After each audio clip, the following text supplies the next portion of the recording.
Les conditions de visibilité étant modifiées, la règle fondamentale, c'est bien voir et être vu. Tout d'abord, c'est la propreté du pare-brise et des rétroviseurs extérieurs, de façon à avoir une vision bien nette. Qui dit propreté du pare-brise, dit aussi de s'assurer du bon fonctionnement des essuie-glaces.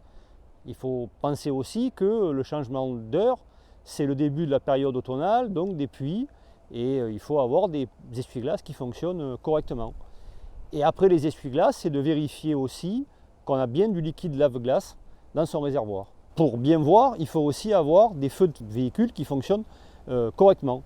Donc il faut vérifier le bon fonctionnement des feux, les feux de position, qu'on appelle aussi les veilleuses, les feux de route et les feux de croisement, sans oublier bien sûr les clignotants et les feux stop. Un automobiliste qui doit s'arrêter suite à une panne par exemple, eh bien, il faut porter ce qu'on appelle le gilet haute visibilité, qui peut être jaune ou orange. Le gilet, il faut le mettre avant de sortir du véhicule. Ça veut dire qu'il doit être dans l'habitacle, à portée de main, par exemple dans le vide-poche ou dans la boîte à gants.